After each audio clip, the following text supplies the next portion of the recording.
Welcome to the Are We Nearly There Yet podcast. My name is Sonia, I'm married to James and we have 4 children ranging in age from 7 to 12. I'm also the families lead at Kerith Community Church, and this year we started this podcast, Are We Nearly There Yet?, to look at different conversations relating to our journey, the journey that we're on as parents in parenting and family life. You don't have to be an expert in any area because we're certainly not. Come along, listen to these conversations, join in, hear somebody else's point of view, maybe have your thinking challenged, maybe just have a different perspective on parenting that you haven't thought about before. Come and join us, make yourself a cup of tea and listen in on our conversation. This week I will talk to Laura Quinlan, who is a mum from our Kerith Bracknell site. We talked about lots of different things, but in particular we focused in on what it's like to be a single parent. Hey, Laura, you are so welcome to the Are We Nearly There Yet podcast. How are you doing today? Hello, Sonia. I'm good, thank you. How are you?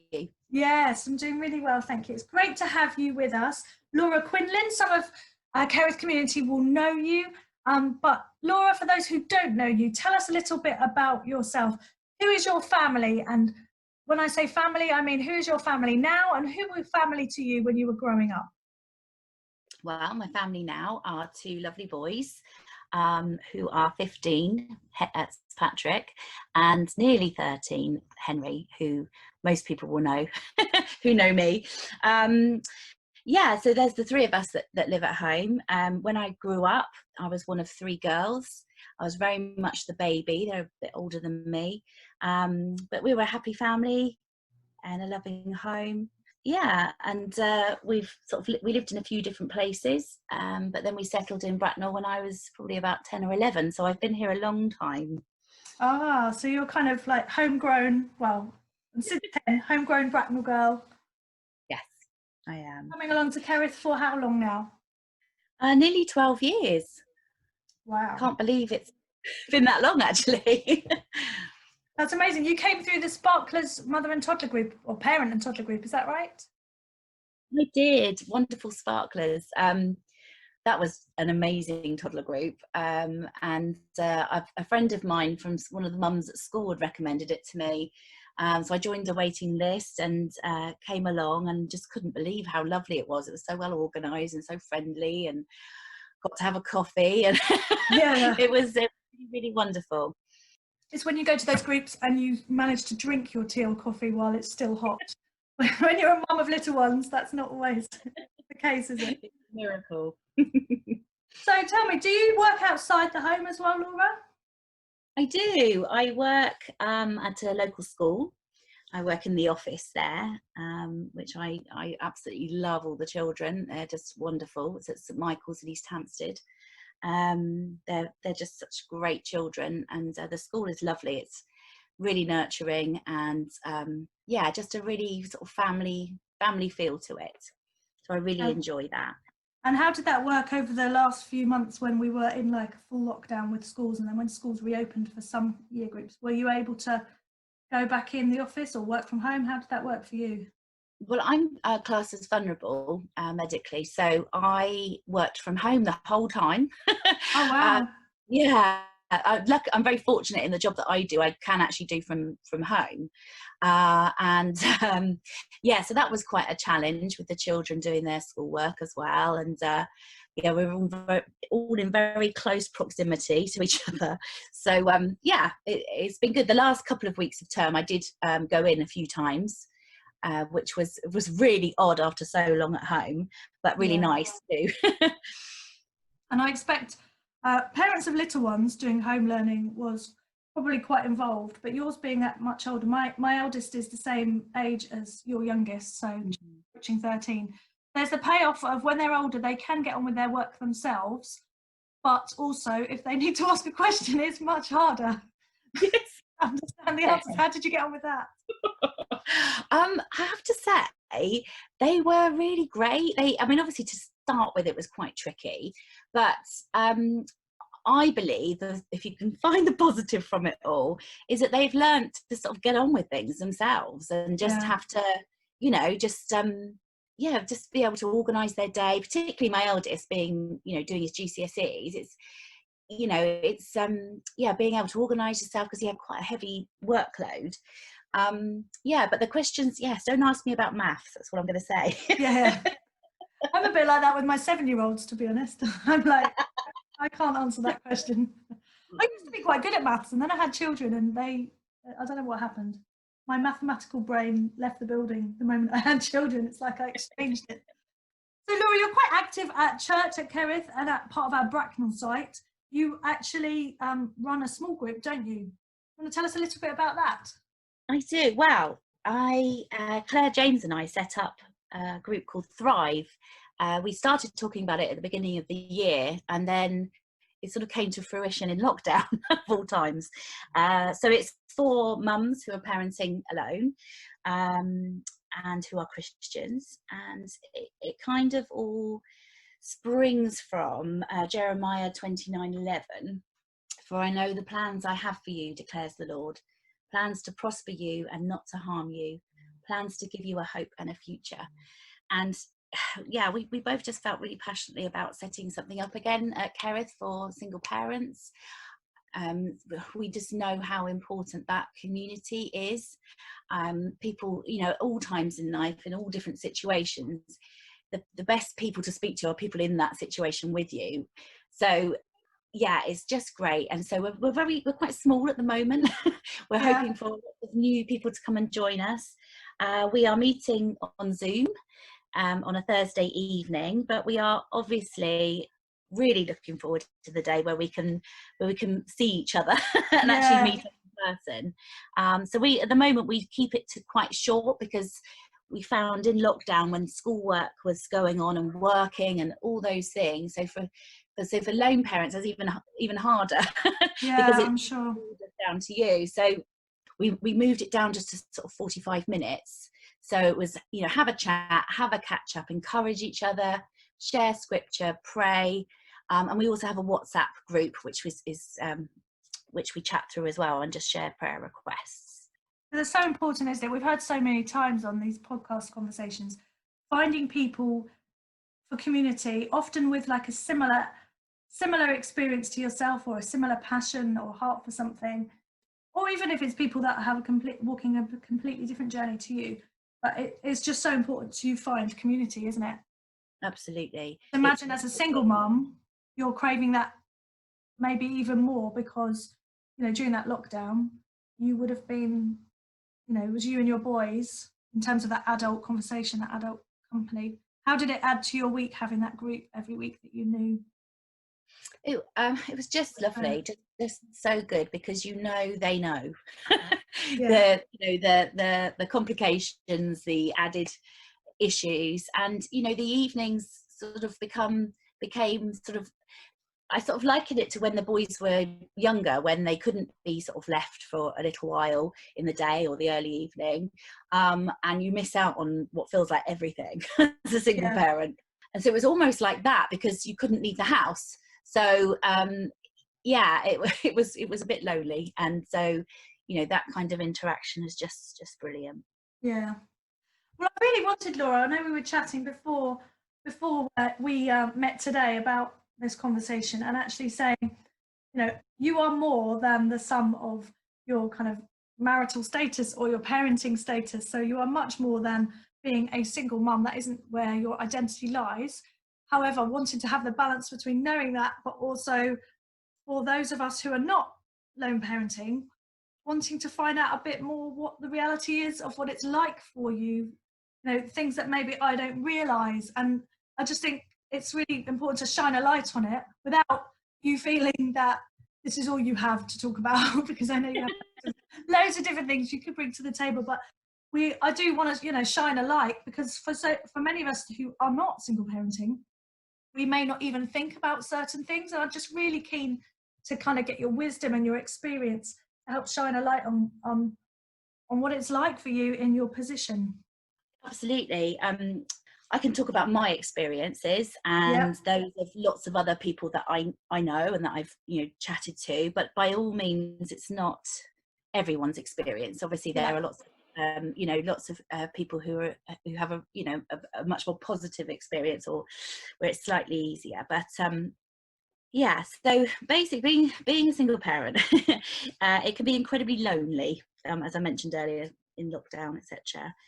You can have the most amazing family and friend network, but ultimately you are, at the end of the day, when you come in and close the door, you're doing it alone.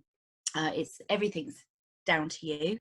So the doing, the planning, the decisions, the bills, it's all down to you, 24 hours a day, 7 days a week, 52 weeks a year.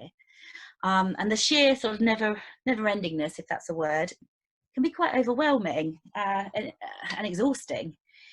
There's never quite enough money. And I could tell you, 100 other negative, difficult things, feeling, forgotten, but it's not all negative, obviously. And as I say, I just wanting to, educate those that don't understand, and break down some of the stigma that still exists, but also to encourage other people in this situation. Remembering Jeremiah 29:11 about the Lord's plans for us. Isaiah 41:10. So do not fear, for I am with you. Do not be dismayed, for I am your God. I will strengthen you and help you. I will uphold you with my righteous right hand. So, God doesn't want us to feel lonely. He doesn't want us to feel abandoned, empty, to feel judged by others. That's not his heart for us. He's for us. He loves us. And, it's my time as a lone parent, as well as thinking of God as, my father and my friend. He's all things to everyone. And, so he almost has taken on the role of my husband too. He loves me, he strengthens me, he protects me. And I have to say, I would struggle to know how people do this without him. He has just been, my anchor. And it's a real cliche, but that's the truth of it. And there have been some really, really difficult times, but he's always come through. But when things, don't go the way I wanted to, looking back on those times, he's always grown me or taught me something through that. So it's just a long, it's been 9 years that I've been on my own with the boys now. So it's been quite a journey. Yeah. The positive that I can say is that, we're incredibly close. So I asked the boys yesterday if they could think of some sort of, not pros, because obviously there's no, nobody wants to be in this situation. I'm not advertising it as a, wonderful place to be. But, are there things that maybe they've learned or that they've gained by it just being the three of us? And also for the sort of the negatives. And so they both said that they've had to do more jobs. That they might have had to do if they lived in which I don't know if that's true, but I think that's just them.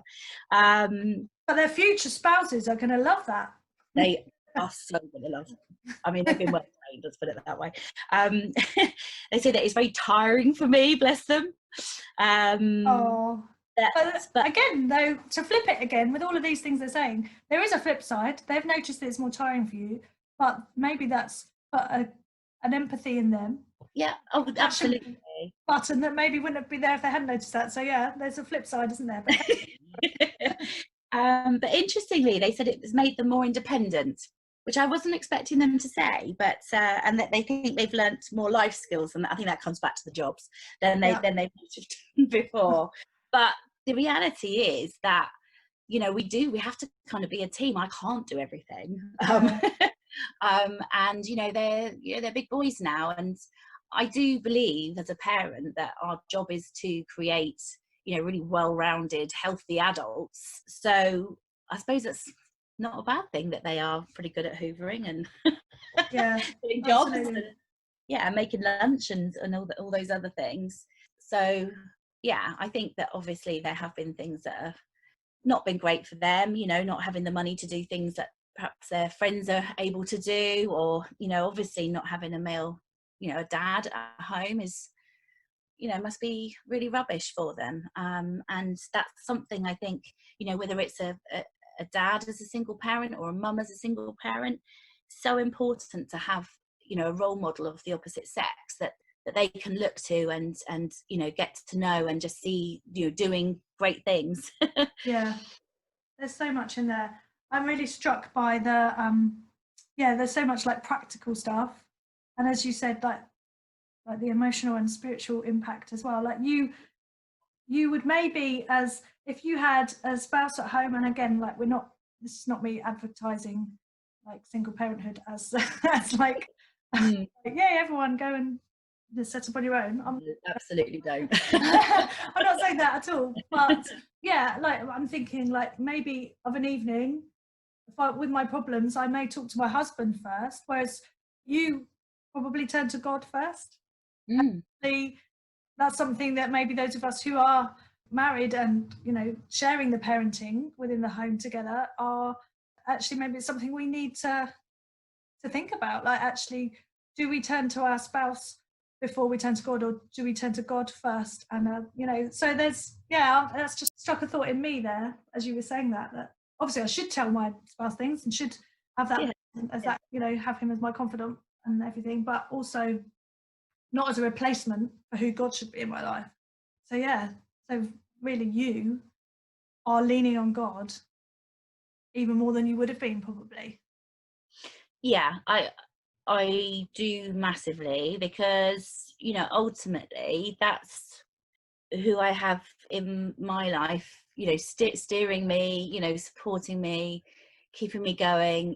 That's who I've got my trust and hope in, because there isn't anyone else. And I suppose, like you say, perhaps maybe that wouldn't be as strong if I hadn't had the life of the last 10 years that I've had. I don't know. I like to think that it would be as strong. Yeah. But it's kind of he's what we've got, and how incredible is that? I mean, there's nobody better, obviously. And I would say in the last couple of years, all the stuff that I've learned and all the things we've been through has really I've really stepped completely in the boat. I have to say, for a few years I was sort of one leg in, one slightly in the world, and I just realised that that's not what I wanted anymore, and I wanted to be completely in the boat and not in the world. And whilst we've faced quite a lot in the last couple of years, but it's been with just felt so close to God. It's just been amazing. Yeah, Strength he's given us. You mentioned the word stigma earlier. Do you think there is stigma still? Do you encounter that yourself, or have you encountered that? Yes. I have. I think. And what does it look like when you get that stigma, when you have encountered that stigma? I think it's people just thinking you're just defined by the word single mum, or it's such a throwaway thing. And I think I suppose it's when you come to do things. So, for example, like renting a house, you feel that sometimes from the estate agent, that whole, oh right, okay, or the fact that you may be needing to use benefits to top up your salary, because because let's face it, you can't, who can afford life on their own for a family and a family sized home? You just can't do it, particularly this area. Obviously it's so there is stigma. I think that people sometimes expect a certain type of behaviour or how your children might be. I think that can happen in schools, even, not always and not all the time. There's some amazing teachers who are very understanding, but I think sometimes there can be a bit of it. I guess the world it's not even just like parenthood, in terms of like singleness generally. Like, I've got a friend who is at the top of their profession, single guy, top job, but the area of the world he lives in, which is closer to London, cannot afford to get a property and a mortgage himself without someone coming in, because even though he's at the top of his particular profession, the mortgage system was kind of set up to helps married couples more than it helps, because there's two incomes coming in. So things like that, and he hasn't even got to consider a large house for children because he hasn't got children. So there are those things that maybe I haven't thought about and taken for granted.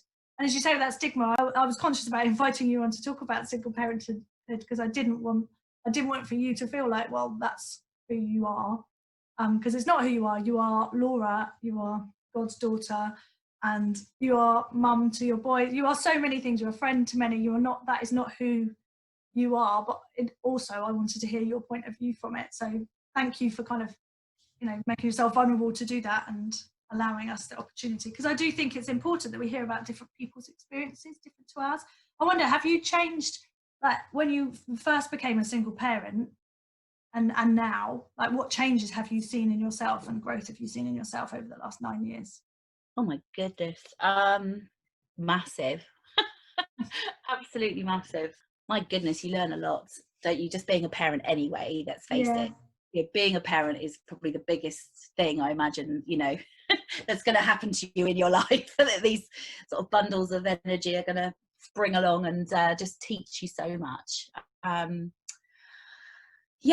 terms of my journey with God, it's just been amazing. Just learning and growing, and I suppose one of the things that's difficult is when your children are small and they're young, you don't get to do very much. So you don't get to sort of, go out for the evening very often with your friends, or you don't get to do small groups at church. You don't, it's just the time really when you need people the most, or to be doing those things, it's actually the hardest sort of time to do it. And so I suppose in the last sort of year or two, because my children have got older, I've been able to pursue some of the stuff that God's put on my heart, or that stuff for me. I suppose you start to remember yourself again a little bit, and so you sort of go through that whole, oh yeah, I'm Laura and I like to do these things, and this is what makes my my heart sing, and this is what I believe God wants me to do. And you just sort of reimagine and reignites the sort of who you are and how you can serve God, and being able to do the things that you really enjoy. So that makes it a little bit easier. And I'm very fortunate in that the boys and I, we get along really well most of the time, not all of the time.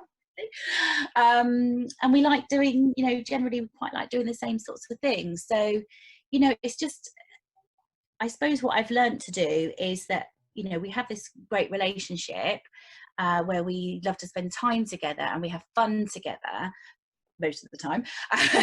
But equally, I'm the boss and they know it, it's like, that's what's so important.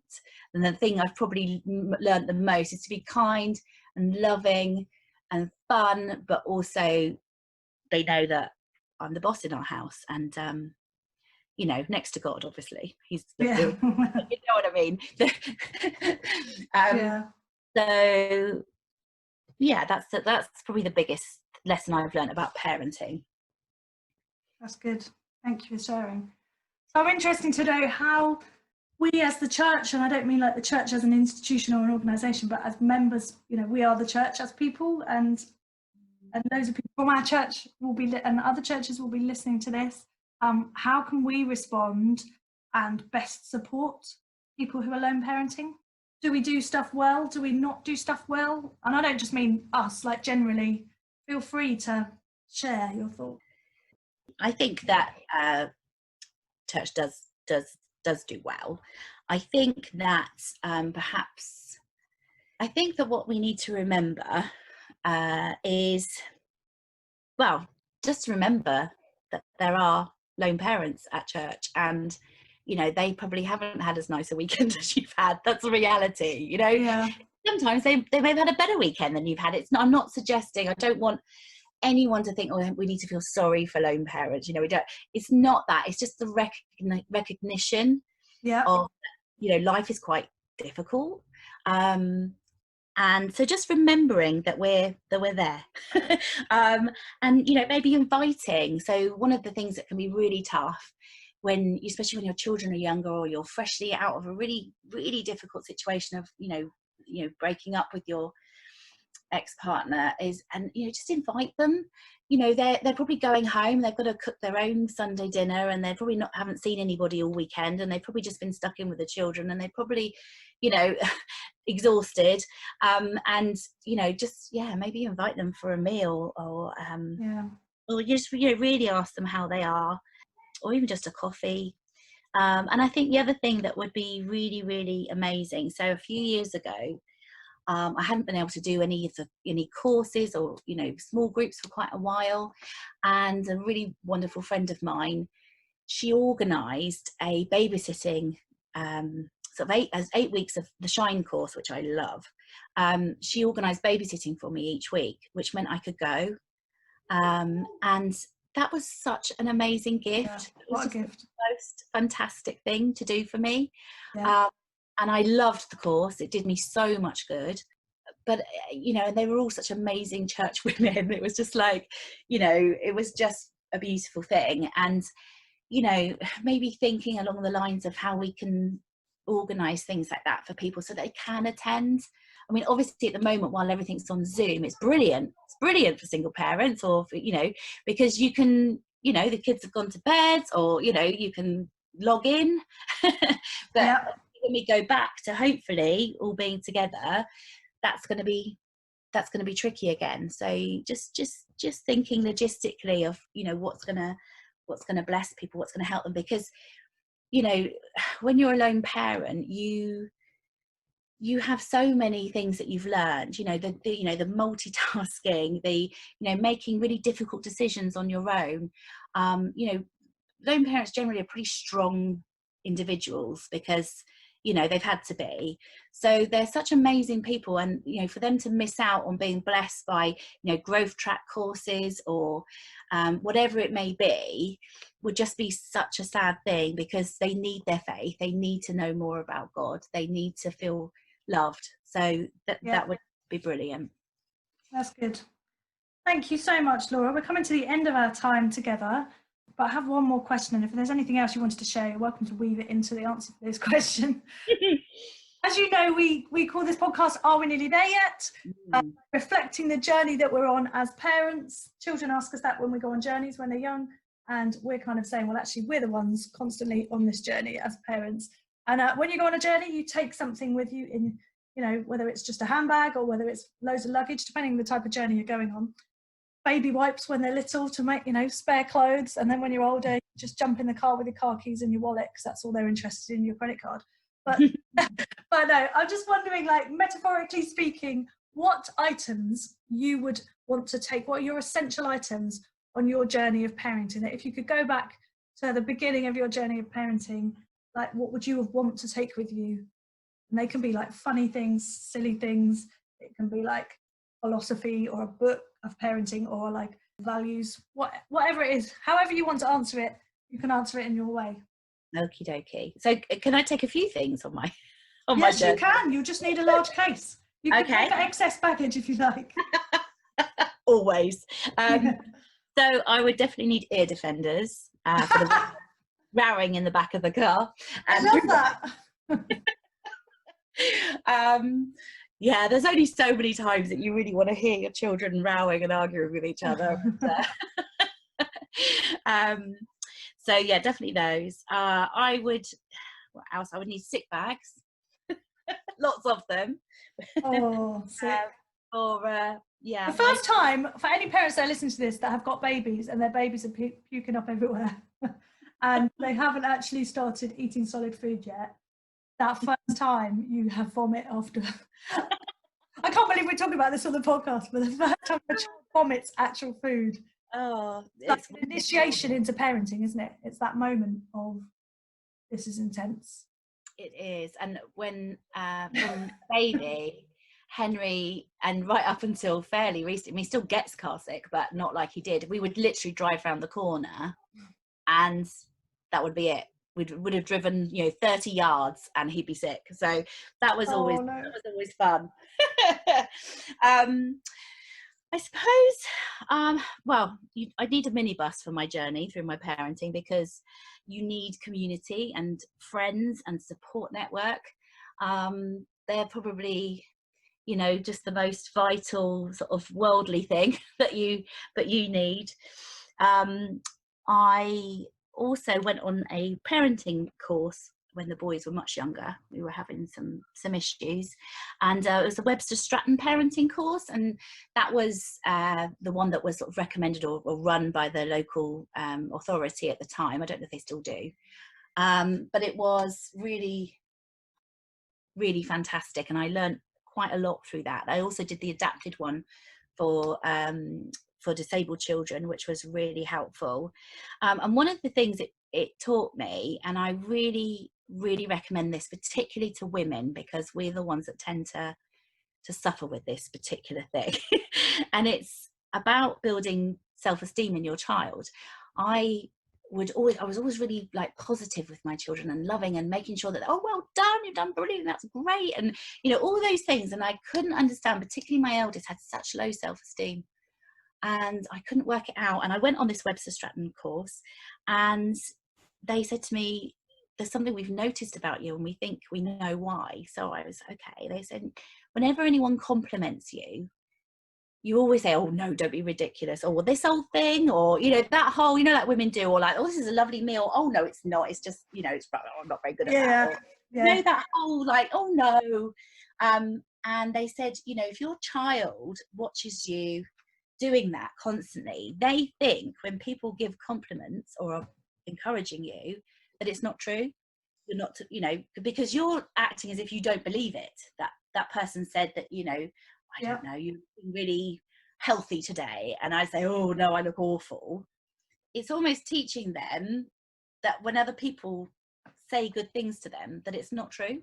And it was quite a big, it really impacted me, because all my life I've been a, oh sorry sort of person, or, you know, or oh no, don't be ridiculous kind of thing when I get compliments. And so I changed, and I don't, you know, it's not like I'm going, oh yes, I do look wonderful today, or yes, thank you, my top is beautiful. But what I don't do is say, oh no, I look awful, or I just say, oh thank you, which is really hard. But yeah, I made that change, and it helps, because they see that it's really kind of people, and in fact it's made them more likely to be encouraging or give compliments to people, or you know, mention something about them, which is just, it's just a nice thing to do, isn't it?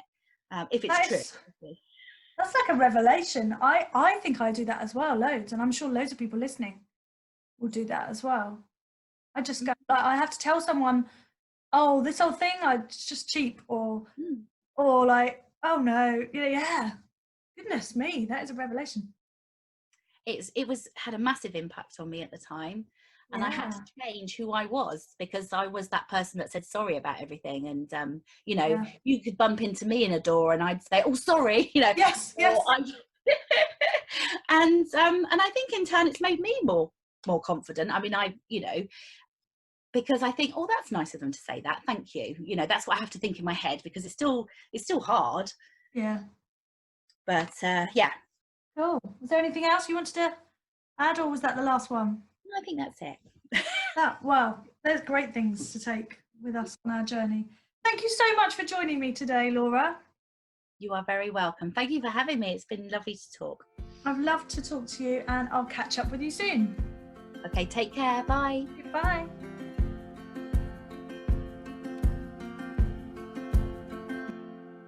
Loved having that conversation with Laura there. She's such a gem, such a lovely person to know. Everyone speaks so highly of her. That parenting course that she mentioned was called Webster Stratton. I believe that there are courses and various books out there by Webster Stratton about their parenting course, parenting program. There's also small groups, the ones she mentioned, and loads of other small groups on kerith.church. Why don't you go and have a look and sign up to a small group, because being part of community, whatever your situation, is so great.